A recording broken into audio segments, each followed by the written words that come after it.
selanjutnya.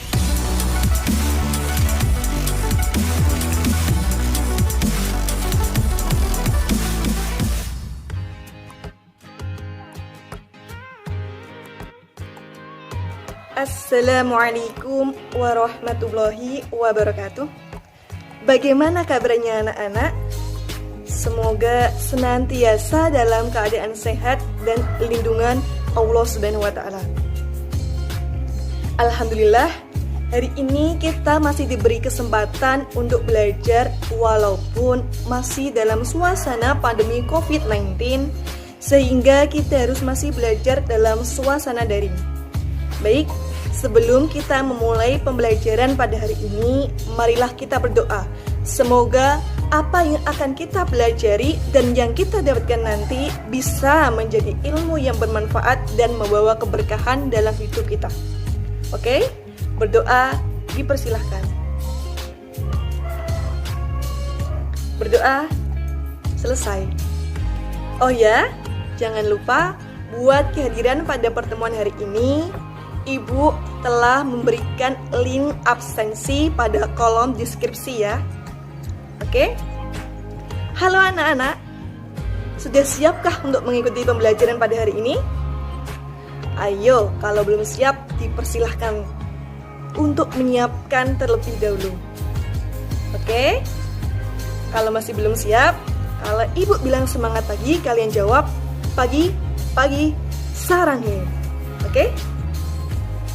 Oke, semangat pagi, pagi, pagi, saranghe. Alhamdulillah, sepertinya sudah pada siap ya untuk mengikuti pembelajaran pada hari ini. Oh ya, hari ini kita akan melanjutkan pembahasan kita, yaitu tentang sifat koligatif larutan elektrolit dan non-elektrolit. Nah, minggu lalu kita telah mempelajari sifat koligatif larutan melalui via Google Classroom dan WhatsApp Group ya. Kemarin kita membahas mengenai pengertian sifat koligatif larutan dan berbagai fenomena sifat koligatif larutan yang berupa penurunan tekanan uap, kenaikan titik didih, penurunan titik beku, serta tekanan osmosif, dan beberapa contoh dari penerapan sifat koligatif larutan dalam kehidupan sehari-hari. Jadi, sebelum kita melanjutkan pembahasan, kita review sebentar mengenai apa yang telah kita pelajari pada pertemuan minggu lalu ya. Oke, ayo buku kimianya dibuka dulu ya. Oke, sudah? Oke, kalau sudah kita akan mereview sebentar. Jadi, kita akan membahas tentang pengertian sifat koligatif larutan. Ayo, siapa yang masih ingat apa itu sifat koligatif larutan? Yaps, betul sekali. Sifat koligatif larutan adalah sifat larutan yang berdasarkan pada jumlah partikel terlarutnya saja dan bukan pada zat terlarutnya. Oke? Nah, dalam sifat koligatif larutan ini kita kenal adanya penurunan tekanan uap, kenaikan titik didih, penurunan titik beku, serta tekanan osmosis. Anak-anak masih ingat bagaimana rumus untuk menentukan titik beku serta titik didih larutan? Alhamdulillah kalau masih pada ingat ya. Kalau masih belum ingat, ayo dibuka lagi resumenya. Kita review sebentar. Oke, kalau sudah, sifat koligatif ini tuh cuma berlaku buat zat-zat yang sukar menguap, atau bahasa kerennya yaitu non volatil. Oke, kalau untuk zat-zat yang mudah menguap, ya dia itu langsung menguap saja gitu loh. Tidak bakal menimbulkan sifat-sifat dari sifat koligatif larutan ini. Nah, mana masih ingat tentang sifat koligatif larutannya? Oke, perlu digarisbawahi bahwasanya sifat koligatif larutan itu hanya bergantung pada jumlah partikel zat terlarut, gak peduli sama jenis dan partikelnya itu apa saja. Oke? Oh iya, kemarin kita juga sudah membahas tentang beberapa contoh sifat koligatif larutan dalam kehidupan sehari-hari ya. Ayo, siapa yang masih ingat? Yups, betul. Ada pembuatan es putar, langsung ya kolam apung. Terus garam dapur untuk mencairkan salju. Ayo apa lagi? Proses cuci darah, proses destilasi, dan lain-lainnya. Bagus. Terima kasih. Kalian memang luar biasa. Nah, berbicara tentang garam dapur untuk mencairkan salju yang katanya termasuk penerapan sifat koligatif larutan. Nah, garam dapur ini tuh bisa terjadi karena garam itu mudah menyerap air, mau baik itu berupa salju sekalipun, sehingga akan terbentuk larutan garam yang mempunyai titik beku lebih rendah dari air, yaitu sebesar 0 derajat Celcius. Oke, betul. Maka salju yang sudah mencair ini tuh tidak dapat untuk menjadi beku lagi. Oh iya, apakah anak-anak itu pernah memperhatikan tidak? Kalau kita sedang memasak air di dapur, nah tutup pancinya itu bakal gerak-gerak atau naik turun gitu ya. Ngeri ya, bisa gerak-gerak sendiri. Tapi ini bukan tentang suara panci atau hal mistis yang bisa gerak-gerak sendiri ya. Nah, tutup panci ini itu bisa naik turun karena tekanan uap yang ada di dalam panci lebih besar daripada tekanan uap di luar panci. Makanya dia mendorong tutup panci ke atas supaya si uap air ini bisa keluar dari panci sehingga jadi gerak-gerak di pancinya itu. Nah, hal itu bisa terjadi karena berkaitan dengan sifat koligatif larutan tadi ya. Oke, buat pertemuan kali ini kita akan membahas tentang sifat koligatif larutan elektrolit dan non-elektrolit. Tapi sebelum kita memulai pembelajaran pada hari ini, ada yang tahu tidak apa sih tujuan pembelajaran pada hari ini? Tujuan pembelajaran pada hari ini itu anak-anak diharapkan jika setelah mengikuti pembelajaran pada hari ini dapat mengetahui serta menjelaskan dari yang pertama perbedaan kenaikan titik larutan elektrolit dan non-elektrolit, lalu menganalisis perbedaan penurunan tekanan uap larutan elektrolit dan non-elektrolit. Yang ketiga, menghitung penurunan titik beku dan kenaikan titik didih larutan elektrolit dan non-elektrolit, serta untuk menghitung dari tekanan osmosis larutan elektrolit dan non-elektrolit.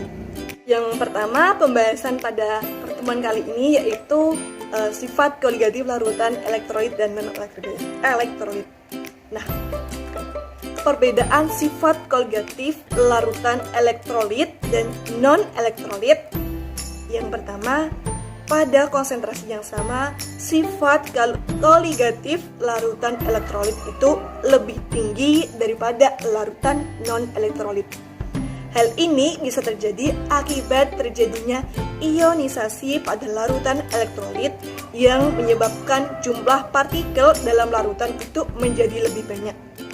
Terus yang kedua, sifat koligatif larutan elektrolit itu harus memperhatikan faktor dari faktor Van Hoff.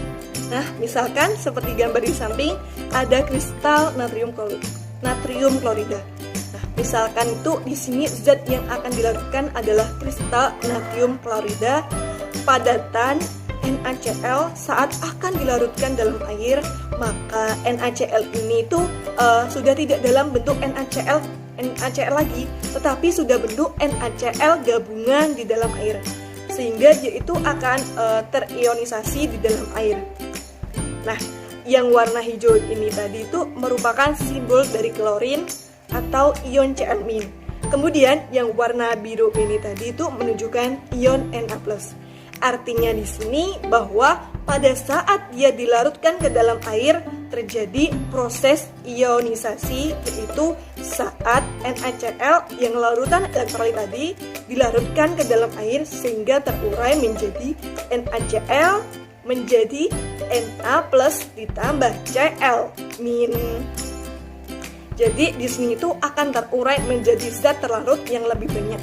Nah, untuk melihat jumlah berapa ion yang terlarut dalam suatu larutan elektrolit, Maka untuk menghitungnya ini digunakan oleh faktor Van Hoff. Nah, untuk menghitung Van Hoff dapat dilakukan dengan persamaan I sama dengan 1 ditambah N-1 dikali derajat ionisasi untuk elektrolit lemah, dan untuk elektrolit kuat I sama dengan N. Nah, N di sini itu adalah N sama dengan jumlah ion, sedangkan derajat alfa tadi itu menunjukkan dari simbol derajat ionisasi dari suatu larutan tersebut. Selanjutnya, karena di sini ada faktor Van Hoff yang menunjukkan perbedaan sifat koligatif antara larutan elektrolit dan non-elektrolit, maka untuk persamaannya pun buat nilai sifat koligatif larutannya itu berbeda dengan sifat koligatif antara larutan elektrolit dan non-elektrolit. Nah, sehingga dapat dirumuskan. Yang pertama, rumus penurunan dari tekanan uap bisa dilihat ya. Semua rumusnya itu pasti menggunakan faktor Van Hoff. Begitupun juga dengan rumus dari penurunan titik beku, kenaikan titik didih, serta dari tekanan osmosis yang rumusnya itu Pi sama dengan MR kali T kali I. Oke, masih ingat ya pada kemarin kita sudah membahas tentang molaritas dan molalitas yang berkaitan dengan sifat koligatif larutan ini ya. Oke, masih pada ingat kan rumus-rumusnya? Alhamdulillah kalau masih pada ingat. Selanjutnya Ibu akan memberikan contoh soal ya. Yang pertama, misalnya ada suatu soal pada suhu 20 derajat Celcius, tekanan uap air jenuh adalah 18 mmHg. Nah, pada suhu tersebut berapakah perubahan tekanan uap larutan natrium hidroksida 40% jika diketahui massa molekul relatif dari natrium hidroksida adalah 40? Nah, jika ada soal tersebut, dapat kita rumuskan dengan cara yang pertama, kita tulis yang diketahui terlebih dahulu ya. Oke, yang diketahui yang pertama larutan NaOH. Nah, larutan NaOH di sini tersendiri itu kan merupakan larutan elektrolit, sehingga dia akan mengalami ionisasi sempurna ya. Sehingga dapat dituliskan NaOH menjadi Na plus ditambah OH min. Lalu kita hitung nilai N-nya ya. Nah, nilai N ini sama dengan nilai dari koefisien masing-masing ion yang telah mengalami ionisasi tersebut. Nah, karena di sini adalah NaOH yang mengalami ionisasi menjadi Na plus ditambah OH min, sehingga mempunyai nilai N sama dengan 2. Nah, lalu larutan NaOH tersebut 40%, sehingga dapat dirumuskan NaOH tersebut memiliki 40 gram NaOH, sehingga pelarutnya itu sama dengan 60 gram air. Oke, kalau sudah selanjutnya itu kita menghitung dari mol terlarut dan mol pelarutnya ya. Oke, masih ingat untuk menghitung mol terlarutnya? Betul, menggunakan rumus gram per mr, sehingga dapat dicari 40 gram tadi nilai massa apa? Ya, nilai massa NaOH. 40 gram dari NaOH dibagi nilai massa molekul relatif dari NaOH, yaitu sebanyak 40 gram per mol, sehingga didapatkan 1 mol. Oke, sehingga dapat dituliskan nilai dari penurunan tekanan uapnya. Ya, rumusnya tekanan uap dikalikan mol terlarut dikalikan faktor Van Hoff dibagi mol terlarut faktor Van Hoff ditambah dengan mol pelarut. Tadi faktor Van Hoff-nya sama dengan apa? Sama dengan N. Karena apa? Iya, betul, karena dia elektrolit kuat.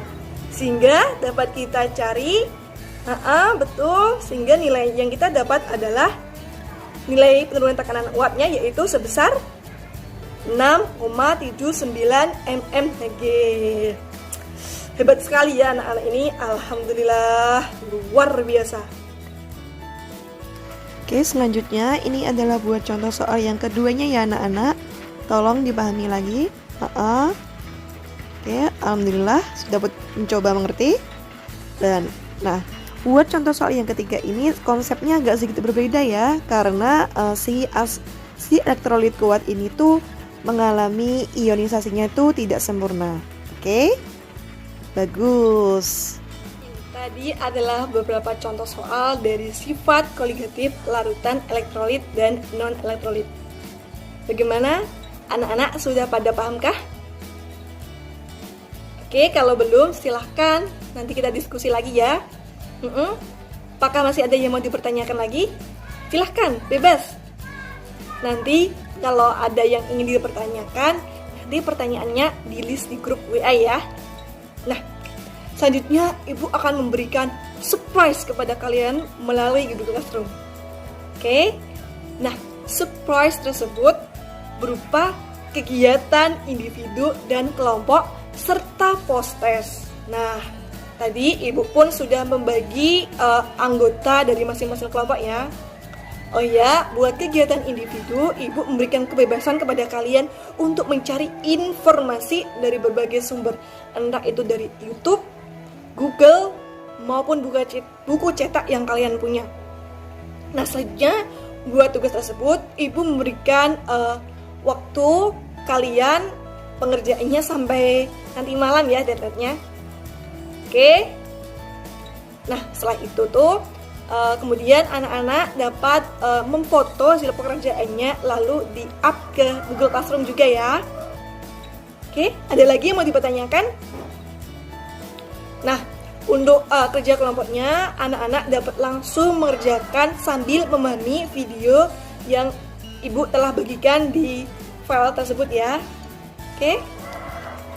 Oh ya, sebelum Ibu simpulkan, adakah anak-anak yang ingin memberikan kesimpulan pada pembelajaran hari ini? Nah, kalau ada, cukup ditulis di grup WA ya. Nanti Ibu akan membaca kesimpulan dari kalian setiap individu. Oke? Selanjutnya, Ibu akan memberikan kesimpulan pada pembelajaran pada pertemuan kali ini. Jadi, perlu diingat bahwa semakin banyak partikel zat terlarut itu akan semakin besar nilai dari sifat koligatif larutan yang ditimbulkan. Nah, masih ingat kan apa saja tadi sifat koligatif larutan? Yaps, betul. Sehingga perlu diperhatikan bila yang pertama tadi apa?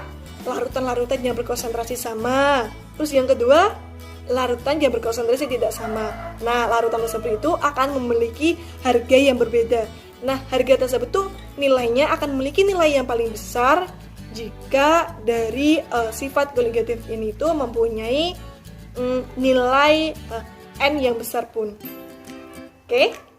Masih ingat? Alhamdulillah. Nah, nilai N tersebut tadi perlu dicatat ya, beda-beda. Nah, untuk nilai larutan dan elektrolit itu nilai N sama dengan 1. Nah, buat nilai larutan elektrolitnya itu nilai N sama dengan banyaknya ion, betul. Nah, seperti itu. Apakah ada ingin yang ditanyakan lagi? Baik, jika masih ada yang belum ingin ditanyakan, mungkin nanti mau bertanya ya, silahkan, boleh melalui grup WhatsApp. Oke, buat pertemuan minggu depan kita akan mempelajari tentang reaksi redoks dan elektrokimia. Nah, sebelum melanjutkan tentang materi selanjutnya, kita akan diskusi singkat mengenai tugas kelompok tadi ya. Oke, buat pembelajaran selanjutnya mohon untuk dipelajari terlebih dahulu ya. Dibuat resume juga lebih bagus supaya kita itu lebih mempunyai kesiapan dalam hal pembelajaran. Oke. Selanjutnya, mari kita akhiri kelas online kita dengan bacaan hamdalah bersama-sama. Alhamdulillahirabbil alamin. Nah, anak-anakku semuanya, marilah kita senantiasa berdoa dan berikhtiar dengan terus menjaga kesehatan, pola hidup bersih, taat protokol kesehatan, dan jangan lupa langgengkan membaca, teruslah berpikir, berzikir, dan berkreasi. Stay healthy, stay happy. See you next lesson, dan jangan lupa tugasnya dikerjakan ya anak-anak.